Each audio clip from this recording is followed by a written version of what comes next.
full Torah from the Chidushei Harim. Shma b'ni Musar Avicha v'al titosh Torah simecha. Ask the Chidushei Harim, what's the difference between your father's Musar and your mother's Torah?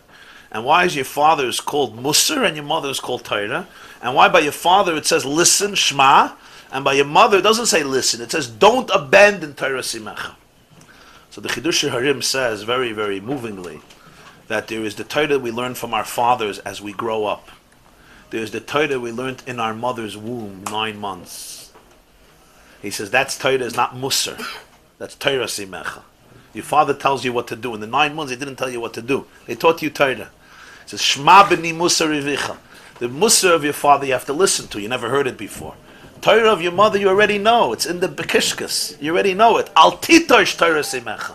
Don't let go of what you heard in the womb. Al titosh Torah simecha. You already heard it. Where do you see this? What's the ramifications of this? You know when you heard a niggin and you loved it and you try to remind yourself the niggin and it's not coming to you. And you ask somebody, do you remember this song? No, it's not that, it's not that. You don't remember what it is, but you know what it's not. Right?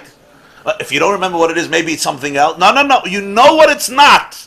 You don't know it enough to be able to identify it positively, but when somebody sings it, this is it. Yeah. That's the purpose, the Baal HaTanya writes somewhere else in Likkutei Torah and Shlach, why we learn Torah for 9 months in the womb of the mother. If you're forgetting it anyway, so what's the point? What's the point? I teach you something for 9 years, 9 months, and then you forget it. So don't teach it. Hashem wants you to remember it. So tell the Malach not to give the Gemara says in Niddah that after the 9 months, Bam Malach v'satri al piv, the Malach gives you a patch on top of your mouth, a clap, a bang, and you forget Meshakre Kol HaTorah Kula. Right? They used to say that's this little thing under the nose. Yeah, I just once asked a question, why do the Japanese have it? But then the Malach gave me a second smack, so that was that's how they dealt with that question. I thought it was a good question. Why do the Japanese have it? I don't know, whatever. But that was that. So I thought it was a good question. I also think it's a good question. I still don't have an answer. The Gemara doesn't say it's that. That's what the Welt says. The Gemara says the Malach comes and Satri al Piv Meshachar Kol HaTorah Kula. So the Alter Rebbe asks, the Baal HaTanya asks, what's the point? The point is, you hear a niggin, you forget it, you can't remember it. But when you hear it, you say that's it. And the main thing is, when you hear other nigunim, That's not it. It's not it. A Yiddish neshama hears a lot of things throughout its life. It says, it's not it, it's not it, it's not it. Some go to India. Some go to Tibet. Some go to Thailand. Some go from one side of the world to another side of the world. They spend their years and years, like some people in this room.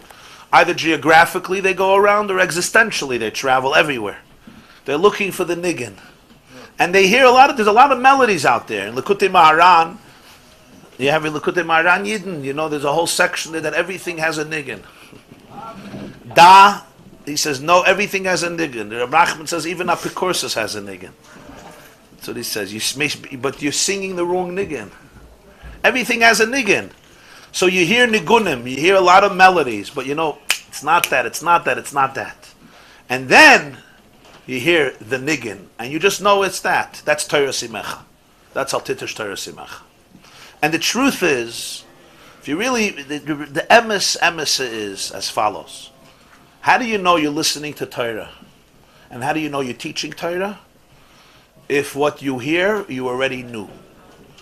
If somebody tells you something that you didn't know already, it's not Torah. If it's Torah, you knew it already. And you know that you knew it already. I don't mean that you knew all the information and you knew it in a scholastic, organized way.